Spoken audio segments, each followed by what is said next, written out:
여러분 안녕하세요. 즐거운 회상의 조이입니다. 얼마 전 세네갈에서는 여장을 하고 대학 입학 시험을 치르던 한 남성이 경찰에 붙잡히는 사건이 발생했습니다. 이 남성은 이미 대학교에 재학 중인 22살 카디 멘부프였는데요.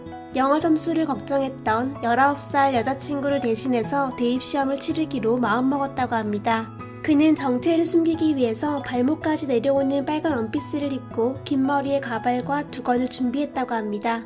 감쪽 같은 변장 덕에 첫 사흘 동안은 들키지 않고 시험을 치렀으나 문제의 영어 시험이 있던 마지막 날 감독관에게 들켜서 경찰에 붙잡혔다고 합니다. 그는 경찰 앞에서도 여자친구를 걱정하며 사랑꾼의 모습을 보였다고 하는데요. 아무리 사랑한다고 해도 대리시험을 치는 것은 옳지 못한 행동이죠. 2022학년도를 준비하는 수능시험이 코앞으로 다가왔습니다. 올 수능은 11월 18일 목요일에 치러진다고 하는데요. 매년 수능에서는 약 200명의 학생들이 부정행위로 인한 무효 처리를 받고 있습니다.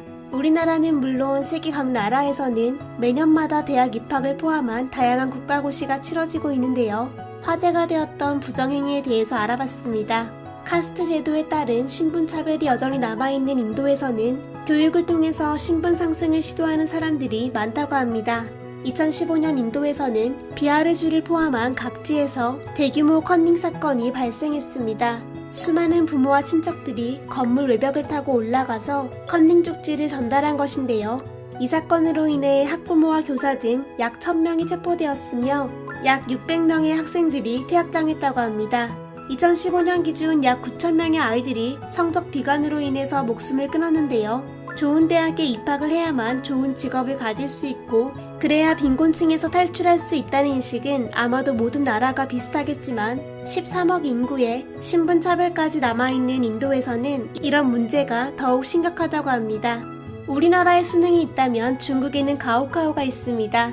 2014년 중국에서는 역대 가장 큰 커닝 사건이 발생했는데요. 120명의 수험생이 대리시험으로 대학생들을 고용했고 손가락에 가짜 지문막을 씌워서 지문인식 시스템을 통과했으며 계약금으로 약 80만원을 받았다고 합니다. 이 외에도 중국에서는 꽤 신박한 커닝 도구가 발견되었는데요. 지우개로 위장한 신호송신기, 손목시계, 도청장치가 달린 남성 속옷, 지갑으로 위장한 신호송신기, 생리대, 귀 속에 넣을 수 있는 작은 수신기, 안경 등이 있었습니다. 중국에서는 부정행위를 막기 위해서 금속 탐지기를 동원했으며 모든 수험생들은 탐지기를 통과해야만 입실이 가능하다고 합니다. 하지만 이로 인해서 모든 여학생들은 와이어가 없는 스포츠 브라만 착용할 수 있게 되었다고 합니다.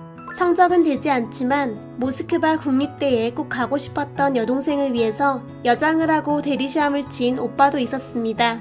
동생을 명문대에 꼭 보내고 싶었다고 하는데요. 하지만 시험장에 어울리지 않는 짙은 화장과 너무 큰 가슴 때문에 발각되었다고 합니다. 카자흐스탄에서도 대리시험으로 걸린 사람이 있습니다. 20살의 아얀 자데모부는 대입시험을 두려워하는 여자친구를 대신해서 시험을 보기로 결심했다고 합니다. 자데모부는 긴 머리 가발을 쓰고 화장을 진하게 하는 등 최선을 다해서 여장을 했지만 신분증과 실제 얼굴이 너무 달라서 감독관에게 걸렸다고 합니다. 자데모부는 약 240만원의 벌금형을 받게 되었는데요. 이 이야기를 들은 많은 사람들은 낭만적이라는 반응을 보였으며 한 사업가는 자데모부의 사랑에 감명받았다고 말하면서 벌금의 일부를 대신 납부했다고 합니다. 일본에서는 딸을 대신해서 대입시험을 치른 아버지도 있었습니다. 이 아버지의 직업이 교사로 밝혀지면서 큰 충격을 더했는데요. 완벽한 여장으로 입시에 성공했으며 시험도 잘 봤지만 쉬는 시간에 화장실에서 볼일을 보다가 남자인 것이 들통났다고 합니다. 이로 인해서 딸의 대입시험은 불합격 처리가 되었으며 아버지 또한 직장에서 해고되었다고 합니다.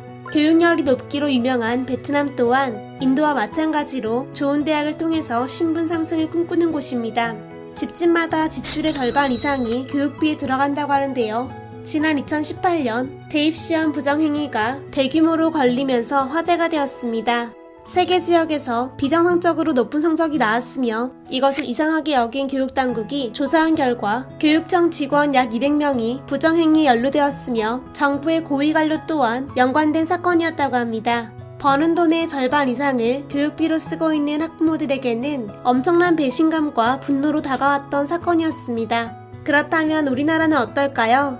앞서 소개했듯이 우리나라에서도 매년마다 많은 숫자의 부정행위가 발각되고 있는데요. 지난 2019년 11월에 치러진 2020학년도 수능시험에서는 명문대 재학 중 입대했던 현역 병사가 선임 병사의 부탁을 받고 대리시험에 응한 것이 드러나 화제가 되었습니다.